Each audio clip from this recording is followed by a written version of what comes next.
Alhamdulillah wa salatu wa salam ala rasulillah wa ala alihi wa sahbihi wa man wala. Nous continuons toujours avec la notion du repentir, cette notion de tawba, qui peut avoir plusieurs significations. L'usage du mot tawba dans le Coran et la tradition du prophète sallallahu alayhi wa sallam peuvent prendre plusieurs significations. Nous avons proposé la définition de tawba qui est en rapport avec la faute et le péché.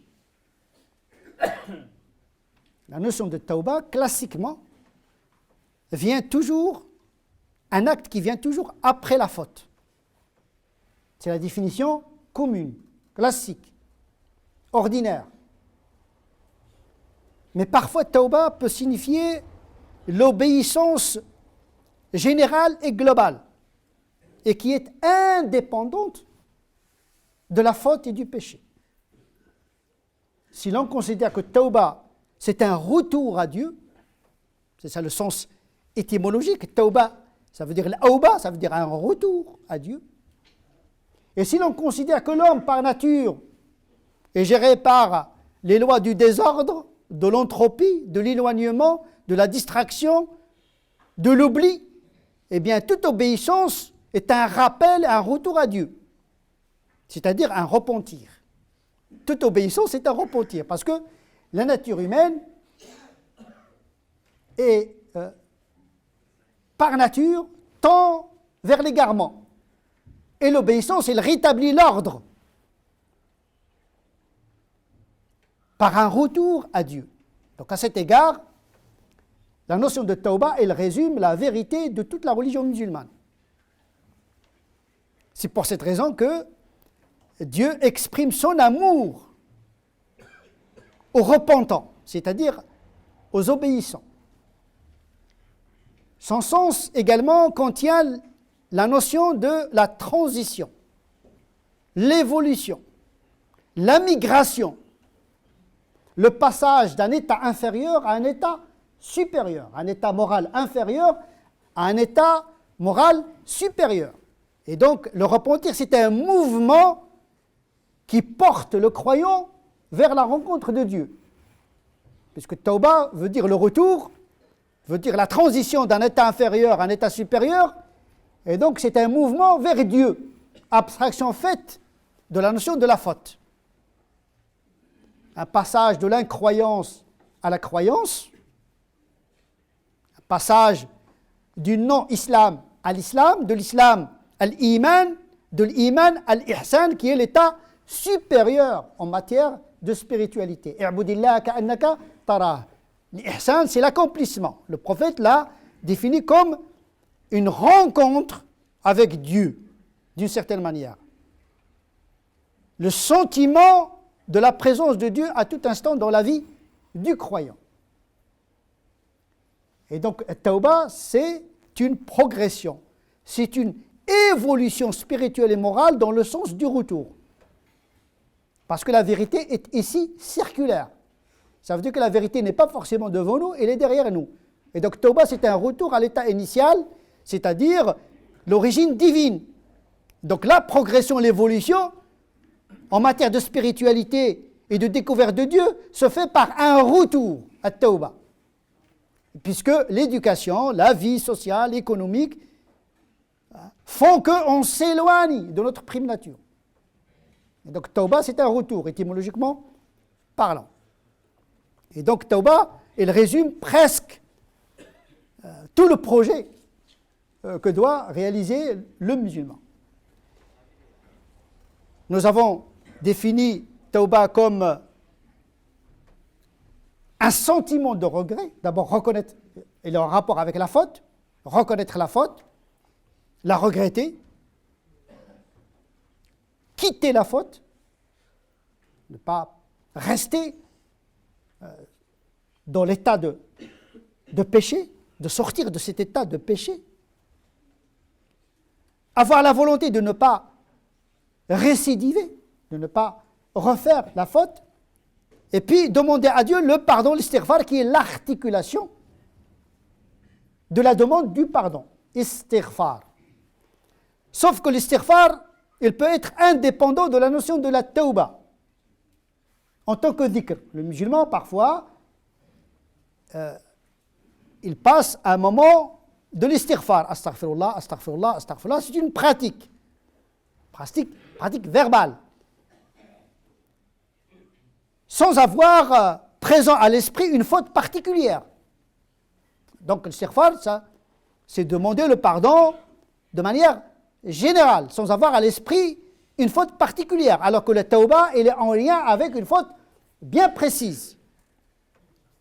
Mais parfois, tawba peut avoir également le sens de l'istighfar.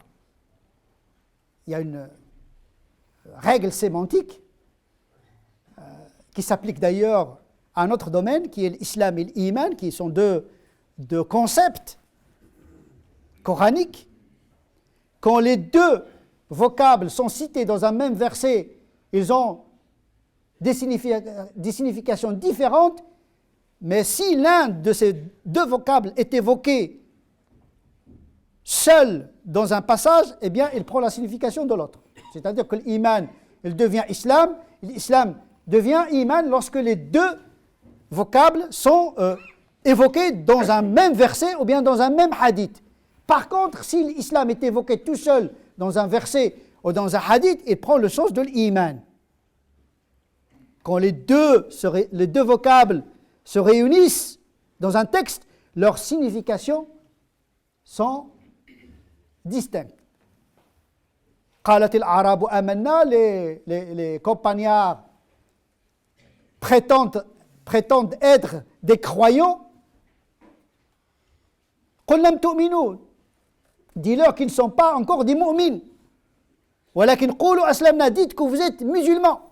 Parce que l'islam, c'est l'adhésion du corps à l'islam, mais parfois il se fait sans conviction. Donc c'est une soumission sans conviction. C'est une pratique sans foi, parce que la foi, elle est intérieure. Et à cet égard, l'islam, il prend la définition des pratiques du corps et l'iman, les pratiques du cœur. C'est le même sens qu'on trouve dans le hadith Jibril, l'archange Gabriel, lorsqu'il définit l'islam, il renvoie la signification de l'islam aux 5 prières, au jeûne du mois de Ramadan, le pèlerinage, la zakat. Et quand il parle de l'iman, quand il définit l'iman, eh bien, il définit l'iman comme la croyance en Dieu, les livres, les prophètes. Donc, c'est l'acte du cœur. La même chose pour tawba et l'istighfar. La même règle s'applique au vocable de l'istighfar, qui peut prendre le sens de tawba, et le sens de tawba, il peut prendre le sens de l'istighfar lorsqu'ils sont isolés. Lorsque Nuh, il parle à son peuple, il leur demande le repentir, mais c'est repentir en termes de l'istighfar. Et là, les deux sens se confondent. C'est-à-dire regrettez votre mécréance et engagez-vous dans la croyance et l'obéissance à Dieu. Par contre, dans d'autres passages, l'istighfar, le mot istighfar et le mot tawba sont évoqués dans un même texte, dans un même verset.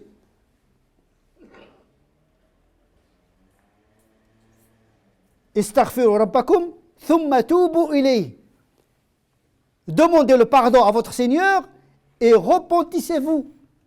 Ça veut dire que l'istighfar est une chose et la repentance en est une autre. Ici, l'istighfar, c'est une introduction préalable à la repentance. L'istighfar, en étymologie, veut dire demander protection. Lorsque vous dites astaghfirullah, vous demandez à Dieu de vous protéger.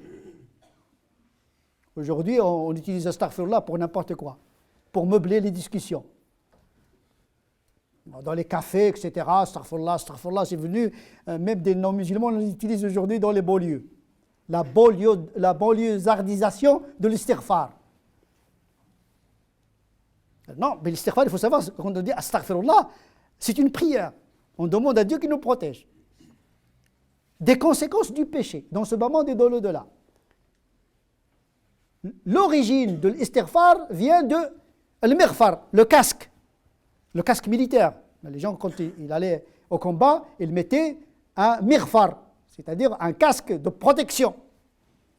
Et donc, à cet égard, dire istighfar, ça veut dire protège-moi comme le casque protège la tête de tout accident.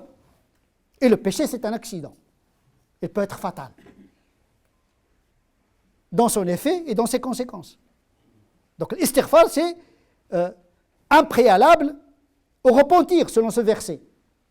Istaghfiru rabbakum thumma tubu ilayhi. Demandez protection du mal que vous avez fait, ses conséquences dans l'ici-bas et dans le delà. Wa tubu ilayhi, regrettez votre faute. Ayez la volonté ferme de ne plus récidiver et de rompre avec la faute. Et donc voilà, il y a une signification distincte entre l'istighfar comme une introduction à la tauba. Mais parfois, le Coran utilise l'ordre inverse. Il commence par tauba, puis l'istighfar. Afala yatubuna ila Allah, pourquoi ils ne se repentissent pas? Ils ne demandent pas protection auprès de Dieu. Afala yastaghfiruna Allah, thum wa yatubuna ilayhi. Ça veut dire que l'istighfar, il vient après tauba.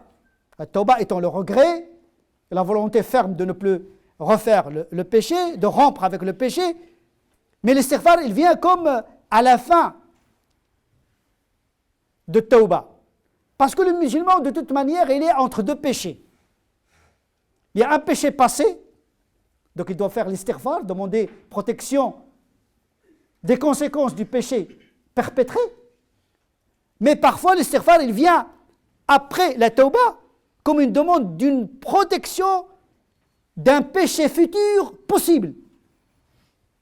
C'est pourquoi à la fin de tauba, on dit astaghfirullah, ça veut dire il y a déjà un istighfar du péché passé, mais après tauba, il y a l'istighfar dans le sens de demander une protection d'un éventuel futur péché.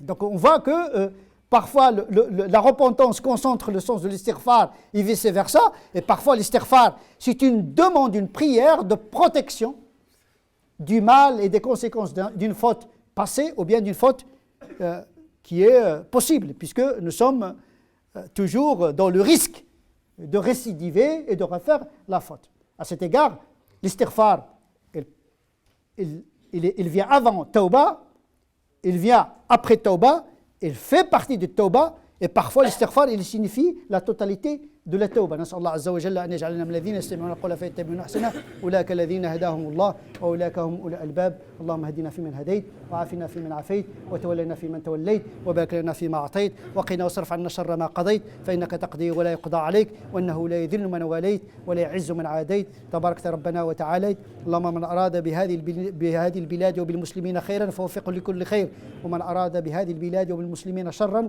فاكفنا شره بما شئت وكيف شئت اللهم صل على سيدنا محمد وعلى آل سيدنا محمد كما صليت على سيدنا إبراهيم وعلى آل سيدنا إبراهيم وبارك على سيدنا محمد وعلى آل سيدنا محمد كما باركت على سيدنا إبراهيم وعلى آل سيدنا إبراهيم في العالمين إنك حميد مجيد سبحان ربك رب العزة عما يصفون وسلام على المرسلين والحمد لله رب العالمين.